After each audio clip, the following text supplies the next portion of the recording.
नमस्कार, आप देख रहे हैं जेमिनी न्यूज और मैं हूं आपके साथ आस्था तिवारी। स्वागत करते हैं आपका खास खबरों में, जहां बात करेंगे दिन भर की वो खास बड़ी खबरों की।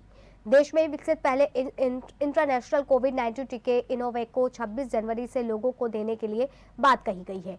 इसमें आपको बता दें कि जिस तरीके से बात कही गई है और लगातार लोगों को नेजल कोरोना वैक्सीन देने के लिए तैयार किया गया है। वहीं कंपनी के अध्यक्ष और प्रबंधक निदेशक कृष्णा एला ने यह जानकारी दी है। इसे स्वदेशी भारत बायोटेक ने बनाया है। चीन में बढ़ते कोरोना के कहर के बीच में भारत सरकार की तरफ से पिछले 23 दिसंबर को इस वैक्सीन का मंजूरी मिली थी। भोपाल में आयोजित भारत अंतर्राष्ट्रीय विज्ञान महोत्सव IISF में स्टूडेंट्स के साथ बातचीत के दौरान कृष्णा एला ने बताया है कि नेसल वैक्सीन आधिकारिक रूप से 26 जनवरी को गणतंत्र दिवस पर लॉन्च की जाएगी। भारत बायोटेक की तरफ से पिछले साल दिसंबर में ऐलान किया गया था कि इसकी कीमत 25 रुपए प्रति खुराक होगी। वहीं प्राइवेट वैक्सीन सेंटर के लिए इसकी कीमत 800 रुपए प्रति डोज होगी। हाल ही में इसको लेकर के और बात सामने आई थी कि नेजल वैक्सीन उन लोगों को नहीं लगाई जाएगी जिन्हें पहले से बूस्टर डोज लग चुकी है। यह जानकारी देश के वैक्सीन टास्क फोर्स के प्रमुख डॉक्टर NK अरोड़ा ने दी थी, या उन लोगों के लिए जिन्होंने अभी तक एहतियात खुराक नहीं ली है। भारत बायोटेक की नेजल वैक्सीन को नाम जो है इनोवेक्स है। इसमें वैक्सीन को भारत के बायोटेक और अमेरिका के वॉशिंगटन का यूनिवर्सिटी से मिलकर के बनाया गया है और यह 3 फेज में ट्रायल है। असरदार साबित हुई तो इससे पहले भारत के औषधि महानियंत्रक DCGI ने भारत बायोटेक की इंट्रानेजल कोविड वैक्सीन को आपातकालीन इस्तेमाल की मंजूरी दे दी थी। नेजल वैक्सीन को हाथ पर लगाए जाने के बजाय नाक से दिया जाएगा। जितने में भी अब एक शोध हुए हैं उनमें यही बात सामने आई है कि कोरोना नाक से ही शरीर में जगह बनाता है और ऐसे में अगर नाक में इस वैक्सीन को दिया जाएगा तो यह काफी असरदार साबित होगा।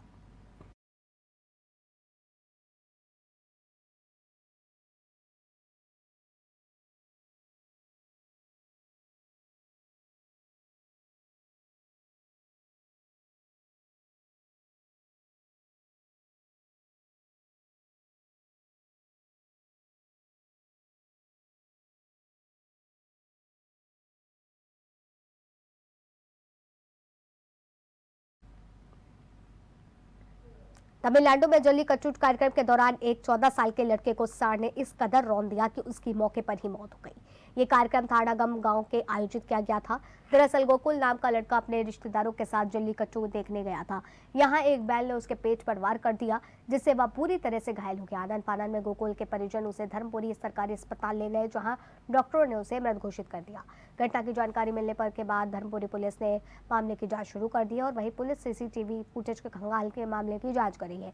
वहीं इस साल जल्लीकट्टू से संबंधित मरने वाले गोकुल चौथा शख्स है। इससे पहले भी तमिलनाडु के अविनियापुरम गांव में पोंगल के अवसर पर जल्लीकट्टू कार्यक्रम के दौरान कम से कम 23 लोग घायल हो गए थे। आपको बता दें कि पोंगल के वक्त तमिलनाडु में मवेशियों की पूजा की जाती है। इसमें जल्लीकट्टू के नाम से एक आयोजन किया जाता है। जल्लीकट्टू खतरनाक खेल होता है। इस खेल में भीड़ के बीच एक सांड खोल दिया जाता है और जल्लीकट्टू के खेल में खिलाड़ियों को खुले सांड को कंट्रोल करना होता है। इस खेल में बैलों को काबू में करने के लिए खिलाड़ी उतरते हैं और ये खेल को पोंगल के अवसर पर मनाया जाता है। जल्लीकट्टू को एक एरू थेजुवुथल और मनकोवरेत्तो के नाम से भी जाना जाता है।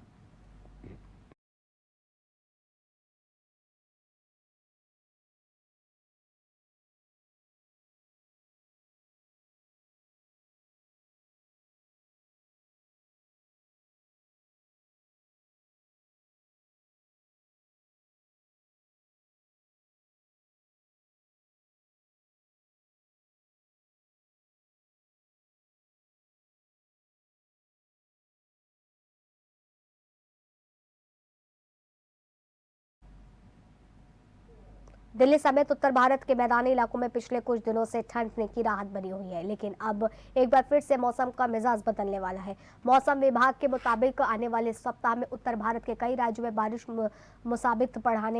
मुसीबत बढ़ाने वाली है। जल्द ही एक और पश्चिमी विक्षोभ पहुंचने वाला है। मौसम विभाग के मुताबिक पश्चिम हिमालय को यह विक्षोभ 23 जनवरी को प्रभावित करेगा, जिसके चलते 24-25 जनवरी को उत्तराखंड, हिमाचल प्रदेश और जम्मू कश्मीर में भारी बारिश हो सकती है। उत्तर पश्चिमी भारत के मैदानों को यह विक्षोभ 24 से 27 जनवरी के बीच प्रभावित करने वाला था, लेकिन इसके आसार आज से ही दिखने शुरू हो गए हैं, जहां हर जगह क्षेत्रों में हल्की हल्की बारिश को देखा गया है और बारिश हो रही है। 24 से 26 जनवरी के बीच बारिश और मुसीबत भी बढ़ा सकती है। इस दौरान आसमान में बादल छाए रहेंगे और मौसम विभाग के पूर्वानुमान के मुताबिक पंजाब, हरियाणा, दिल्ली, चंडीगढ़ और पश्चिमी उत्तर प्रदेश में साथ ही पूर्वी उत्तर प्रदेश के बारिशें होंगी। इसके साथ ही मध्य भारत के पश्चिमी मध्य प्रदेश, पूर्वी मध्य प्रदेश, विदर्भ और छत्तीसगढ़ में भी बारिश की आशंका जताई गई है।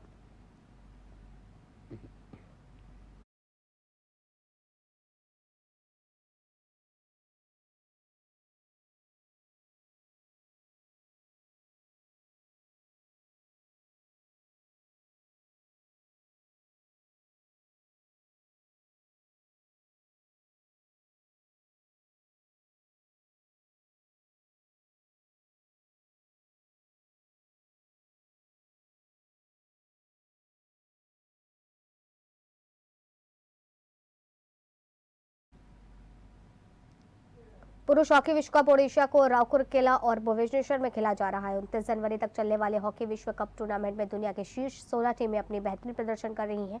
आपको बता दें कि हॉकी विश्व कप में 16 टीमों को 4 अलग-अलग ग्रुपों में बांटा गया है। इसमें न्यूजीलैंड से भारतीय टीम भी भिड़ेगी।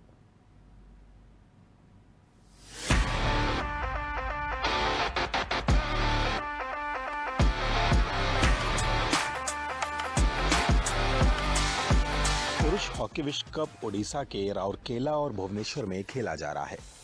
29 जनवरी तक चलने वाले हॉकी विश्व कप टूर्नामेंट में दुनिया की शीर्ष 16 टीमें अपना बेहतरीन प्रदर्शन कर रही हैं। बता दें कि हॉकी विश्व कप में 16 टीमों को 4 अलग-अलग ग्रुपों में बांटा गया है, जिसमें ए से लेकर डी तक के 4 ग्रुप शामिल हैं।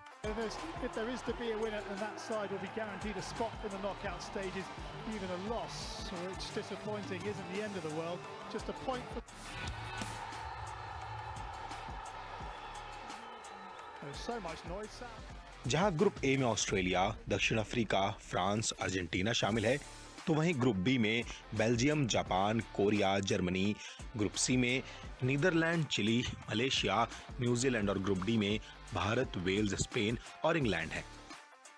आपको बता दें कि ग्रुप स्टेज के बाद परिणाम के आधार पर प्रत्येक पूल से शीर्ष टीमें सीधे क्वार्टर फाइनल के लिए क्वालिफाई करेंगी। हर पूल की विजेता टीम सीधे क्वार्टर फाइनल में पहुंचेगी। वहीं दूसरे और तीसरे नंबर की टीम क्रॉसओवर मुकाबले के तहत क्वार्टर फाइनल तक पहुंच सकेगी।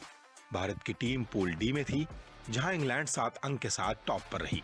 भारतीय टीम के भी 7 अंक रहे, लेकिन गोल डिफरेंस कम होने के कारण वह दूसरे पायदान पर रही।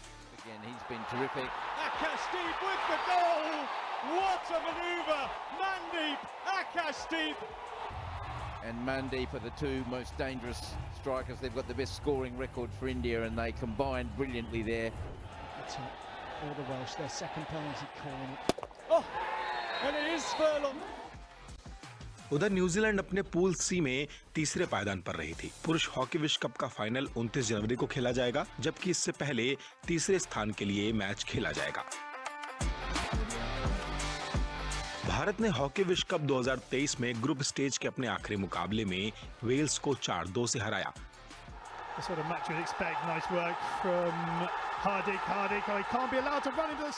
लेकिन इस जीत के बाद भी सीधे क्वार्टर फाइनल में जगह बनाने की भारतीय उम्मीदों पर पानी फिर गया।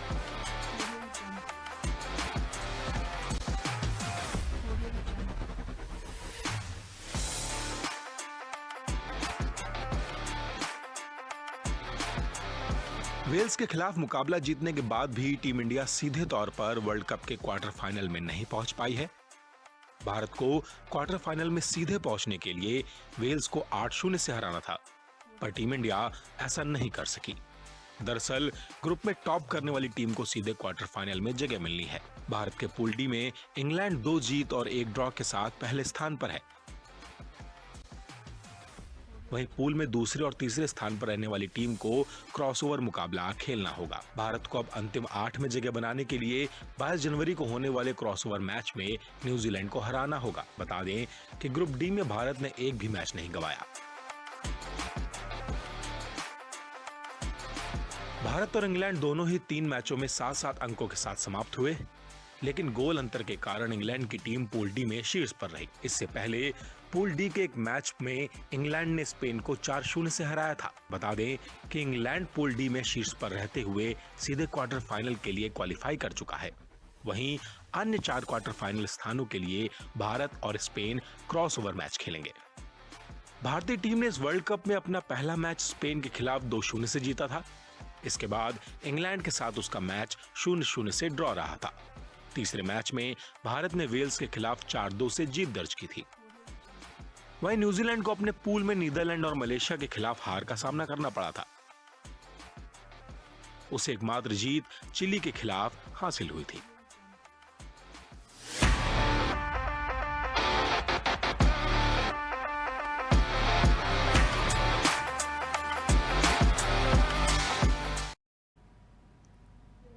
जब देश का सर हमेशा अपने खेल से ऊंचा रखने वाले पहलवान कुश्ती रिंग को छोड़ करके धरने पर बैठे, जब आरोप पिछले कई साल से भारतीय कुश्ती महासंघ के अध्यक्ष पद पर जमे सांसद ब्रजभूषण शरण सिंह पर लगे, तब क्या? देखिए हमारी खास रिपोर्ट। जब देश का सिर हमेशा अपने खेल से ऊंचा रखने वाले पहलवान कुश्ती रिंग को छोड़कर धरने पर बैठे, तब क्या?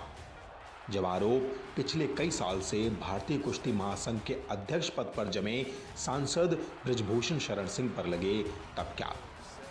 आरोप कोई छोटे नहीं, यौन शोषण जैसे संगीन आरोप लगे हों, तब क्या? और यह पहली मर्तबा नहीं है कि ब्रजभूषण शरण सिंह विवादों में घिरे। इससे पहले भी पहलवान को थप्पड़ मारने जैसी वजहों से वो विवादों में रह चुके हैं। इन तमाम मुद्दों पर चर्चा करेंगे, मगर उससे पहले जान लेते हैं पूरा मामला है क्या। दरअसल बवाल तब मचा जब जंतर मंतर पर भारतीय कुश्ती महासंघ के अध्यक्ष के खिलाफ भारतीय रेसलर ने धरना शुरू कर आर पार की लड़ाई का ऐलान कर दिया। धरना देने वाले भी ऐसे वैसे लोग नहीं थे। विनेश फोगाट, बजरंग पुनिया, साक्षी मलिक समेत ओलंपिक तक में भारत का मान बढ़ा चुके 3 दर्जन से अधिक पहलवान 3 दिन तक धरने पर बैठे रहे।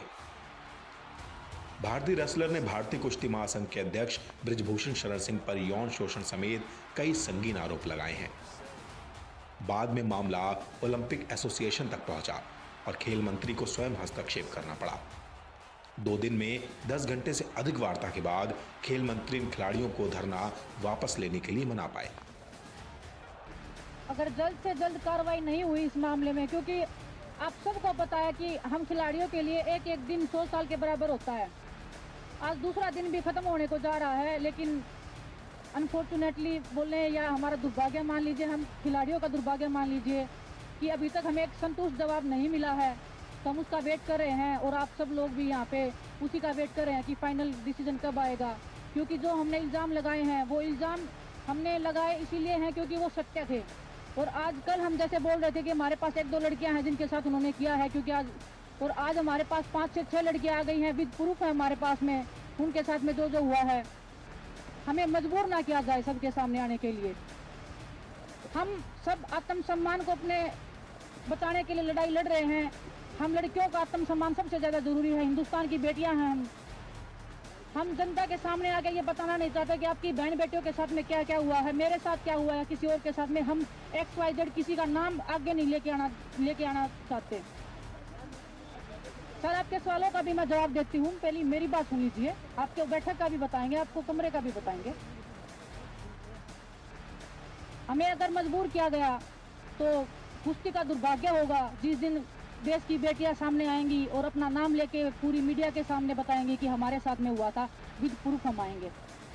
लेकिन हम वहीं फिर से हम देश के प्रधानमंत्री जी से उम्मीद कर रहे हैं कि हमें इतना मजबूर ना किया जाए, इस देश की हिंदुस्तान की बेटियों को, इन खिलाड़ियों को इतना मजबूर ना किया जाए कि हमें ये काला दिन देखना पड़े खिलाड़ियों के लिए।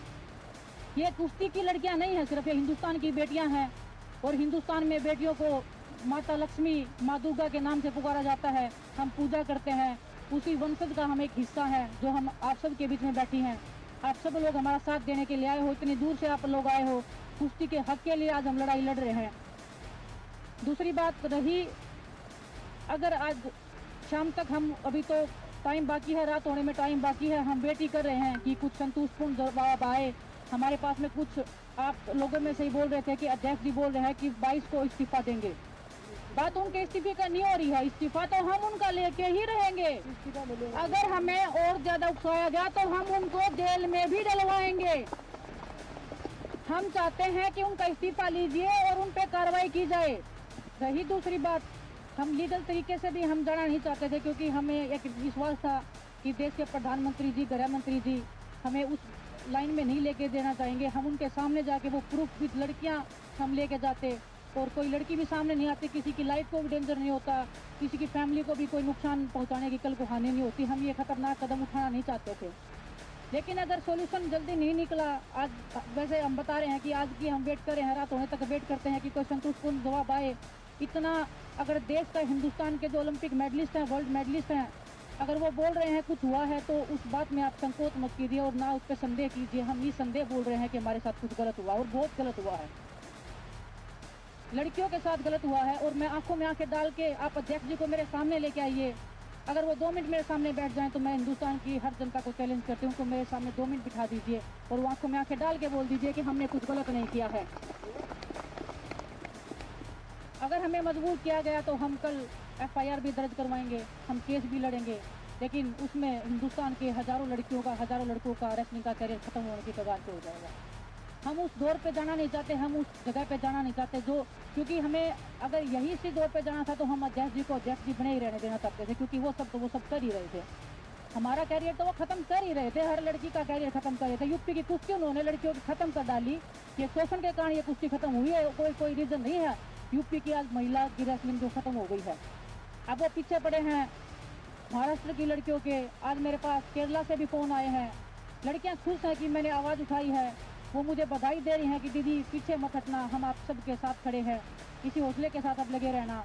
आप सोचिए कि जहाँ केरला में कुश्ती का कोई नामो निशान भी, अगर आप देखोगे कि नेशनल में पार्टिसिपेशन होता है, किसी लड़की का किसी लड़के का मेडल आता है तो उनके लिए एक ओलंपिक के मेडल के सम्मान एक जीत होती है। अगर वो लड़कियाँ भी अगर शोषण का शिकार हुई तो आप देख लीजिए कि ये लोग कहाँ तक फैले हुए हैं। कल को अगर कुछ भी, अगर हमारी सुनवाई नहीं होती है जल्दी से जल्दी, क्योंकि हमारे पास, मैं बता रही हूँ कि एक खिलाड़ी के लिए 1 दिन लाख दिन के बराबर होता है। हमारा ओलंपिक्स भी आ रहा है, सभी जितने भी खिलाड़ी हैं, हम सब यहाँ पे ओलंपिक्स में खेलने वाले खिलाड़ी हैं। हमने कोई यहाँ गेम छोड़ के आए नहीं हैं, हम अपनी पहलवानी को छोड़ के आए हैं, अपनी रोजी रोटी को छोड़ के आए हैं, अपने परिवार को खतरे में छोड़ के इधर बैठे हैं। हम कल FIR भी लॉन्च करवाएंगे, एक नहीं कम से कम 5-6 लड़कियाँ जो भी हैं वो सब FIR करवाएंगी और हम लीगली कोर्ट के थ्रू जाएंगे। लेकिन वो दिन जब आएगा, इतिहास के काले पन्नों में दर्ज होगा, मैं ये एक दावे के साथ बोल सकती हूँ। और हिंदुस्तान में ये होगा, मैं बड़े शर्म के साथ मैं वो बोलना चाहूँगी कि हिंदुस्तान जैसे देश में अगर हम जैसी लड़कियों के साथ ऐसे होगा तो हिंदुस्तान में मैं सोच रही हूँ कि हिंदुस्तान में कोई भी नॉर्मल महिला किसी भी जगह पे सुरक्षित नहीं है। मैं ये एक विश्वास के साथ कल को बोल पाऊँगी कि इस देश में एक बेटी पैदा नहीं होनी चाहिए। बहुत बहुत धन्यवाद आप सबका। वहीं कहा तो यह तक जा रहा है कि कुश्ती महासंघ के अध्यक्ष बृजभूषण शरण सिंह को 24 घंटे के भीतर इस्तीफा देने को कहा गया था, लेकिन उन्होंने अपने पद से इस्तीफा देने से साफ तौर पर मना कर दिया। उन्होंने कहा, मैं किसी भी जांच के लिए तैयार हूं। बीते दिन खेल मंत्रालय के अधिकारियों के साथ बातचीत के बाद पहलवान विनेश फोगाट ने आरोप लगाते हुए कहा कि किसी का शोषण कमरे में होता है और कमरे में कैमरा नहीं होता। जिन लड़कियों का शोषण हुआ वो खुद सबूत है। विनेश फोगाट ने सवाल करते हुए कहा कि आखिर क्यों नेशनल कैंप लखनऊ में ही आयोजित होता है। उन्होंने दावा किया कि लखनऊ में राष्ट्रीय शिविर में महिला पहलवानों का यौन शोषण होता है।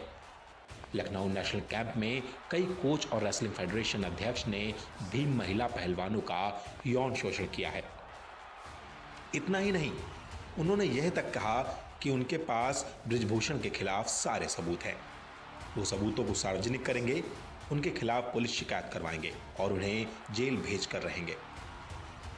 विनेश फोगाट ने कहा कि सरकार को इस मामले में हस्तक्षेप करना चाहिए और कुश्ती महासंघ को भंग कर देना चाहिए।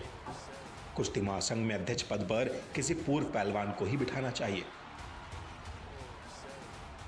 लगातार बैठकें हुई, मगर मामला जब पहलवानी अखाड़े से धरने पर आया तो सियासी गलियारों में तहलका मचना तो वाजिब है। ऐसे में केजरीवाल लगातार ट्वीट कर उनके इस्तीफे की मांग कर रहे हैं। वहीं कांग्रेस महिला नेता सुप्रिया त्रिनेत्र ने कहा कि बहुमत की सरकार है तो हर खेल में अपने लोगों को बैठा रखा है, लेकिन सभी पहलवान इसको राजनीति से दूर रखने को कह रहे हैं।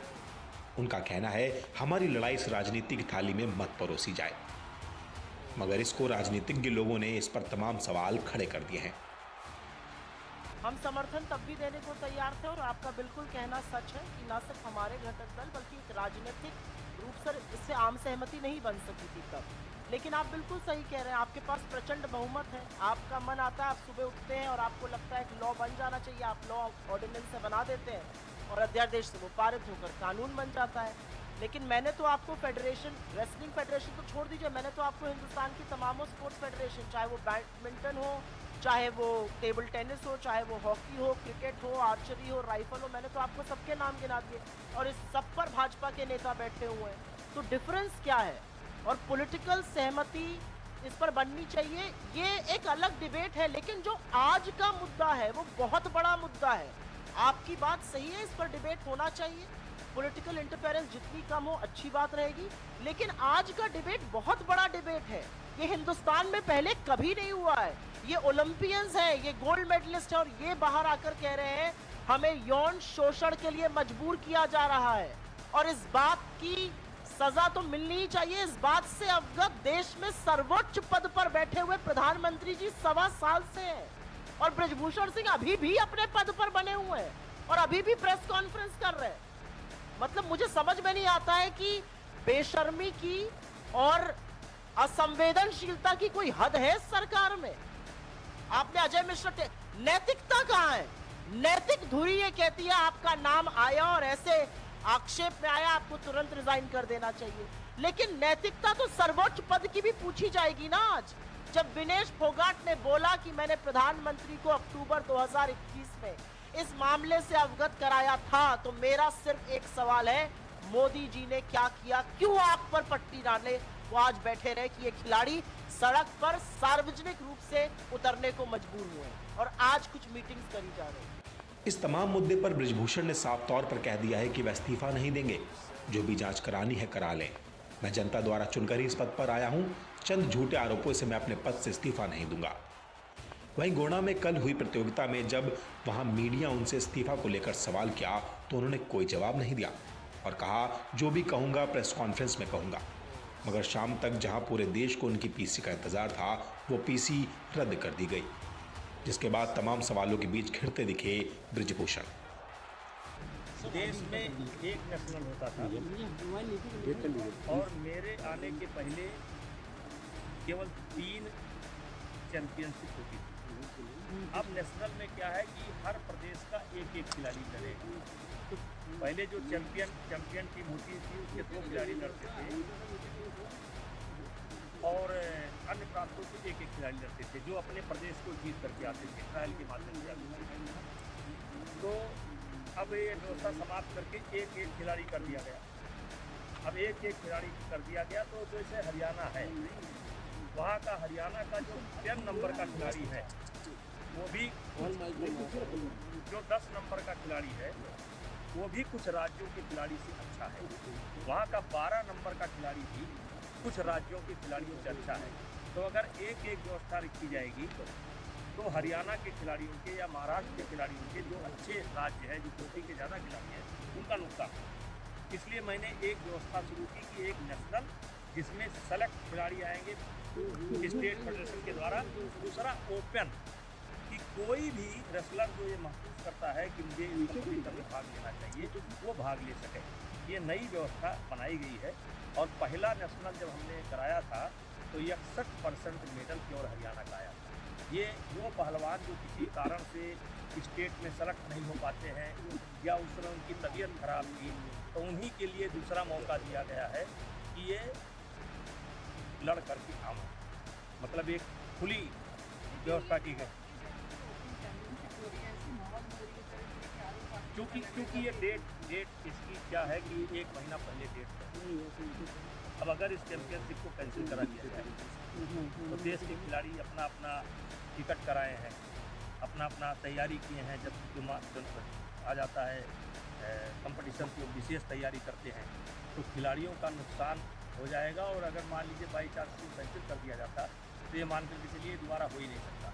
तो एक व्यवस्था होती है, इसकी होती है कि कितने दिन पहले नोटिस निकलेगी। अब पूरे तो ये खिलाड़ियों का नुकसान ना होने पावे इस नाते इस चैंपियनशिप करा रहे हैं।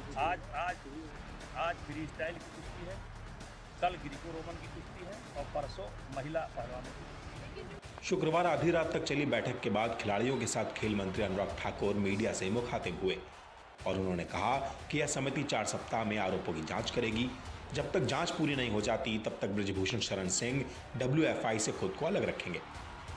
बृजभूषण शरण सिंह ने इस्तीफा देने से साफ इनकार कर दिया है। खेल मंत्री ने कहा कि सभी खिलाड़ियों ने भारतीय कुश्ती संघ पर गंभीर आरोप लगाए हैं और क्या ये सुधार चाहते हैं, ये भी बातें सामने आई हैं। उन्होंने कहा कि एक ओवरसाइट कमेटी का गठन किया जाएगा। अगले 4 हफ्तों में ये अपनी जांच को पूरा करेगी। बता दें कि कम से कम 3 सदस्यों को कमेटी बनेगी और उस कमेटी में महिलाओं की संख्या ज़्यादा होगी। जो IOA की कमेटी है वह आंतरिक शिकायत कमेटी है या किसी भी खेल संघ में महिलाओं से जुड़े मामलों की जांच करेगी। हमने पहले ही दिन से जिस दिन इनकी मांग आई हुई उसी दिन से ही भारतीय कुश्ती संघ को नोटिस दे दिया था 72 घंटे में अपना जवाब दो, और उस दिन भी सुनिश्चित किया था कि खिलाड़ियों की उचित मांगों पर जो आरोप भी लगे हैं उस पर जवाब भी मांगा जाएगा और आगे की कार्रवाई भी की जाएगी। जो मांगे यहाँ पर रखी गई उस पर सब ने आम सहमति बनाते हुए तय किया है कि एक ओवरसाइट कमेटी का गठन किया जाएगा जिसके नामों की घोषणा कल कर दी जाएगी। अगले 4 हफ्तों के अंदर अपनी जांच को पूरा करेंगे। जो भी गंभीर आरोप किसी भी तरह